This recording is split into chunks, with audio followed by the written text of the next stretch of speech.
Hi, we are Maria Los Angeles, I'm Fabian Guio. and today we're gonna present our interview to the historian teacher Stephanie Garcia.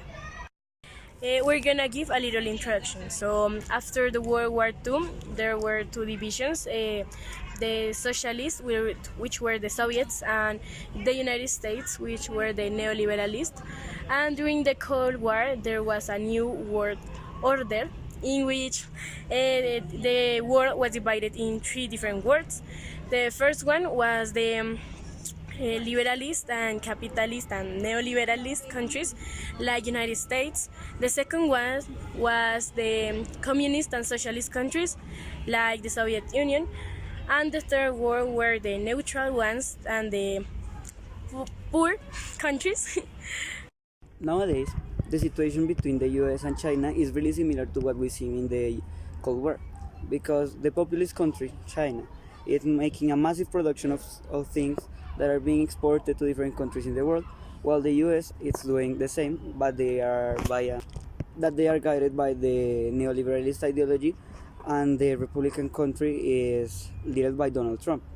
Also, nowadays we are seeing that the countries are not only being interested in the neutral countries or the little economic countries nowadays because of the people that they could afford them, but also because of the raw material that they could give them. So the economical competition could be still working, and any of those countries could get a lot of work. The U.S. made different unethical affairs with China, such as the subtraction of Google from Huawei, or the Wi-Fi company stopped working on China due to trying to stop from producing. So now that we have this information, we're gonna make an interview to a historian teacher. This morning we're gonna make an interview with Stephanie. The first question is, do you consider that the economical competition of the United States will help or affect the economical affairs of Latin American countries such as Colombia? Well, I think that Colombia is a country that depends on USA since like 100 years ago. So I think yes, it will affect, and maybe it will affect also the links and the relations with other countries, not only with United States. Numerical economical restrictions that Donald Trump had applied to Chinese enterprises, such as the subtraction of Google services for the cell phone company Huawei. Okay, I think Donald Trump has shown that he wants to have all the power, not only United States, but if he can, he wants to control the whole world. So I think this it's like abuse of power, and today we are facing this with China, but we don't know what are we going to face in the future. So we don't know. I think that the economical competition nowadays is similar with the Cold War. Do you think this situation could get to a weapons conflict?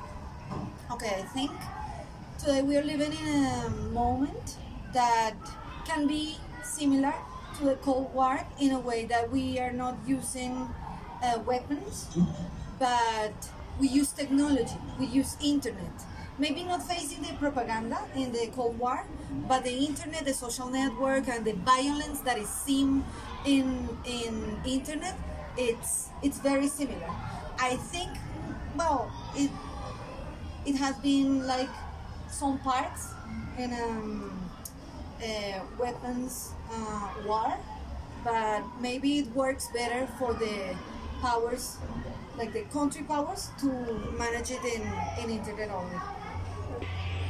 The next question we have for you is that is Colombia directly affected if the US and China start a war or a conflict? And is Colombia economically obliged to participate in the war? Well, yes.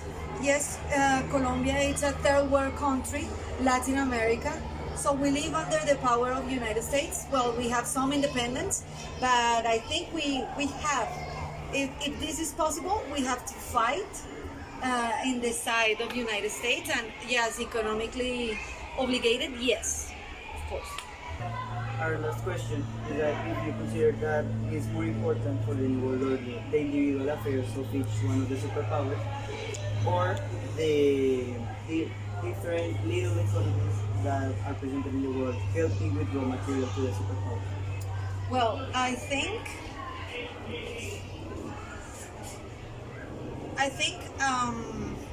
each individual superpower, like each country that today nowadays is powerful.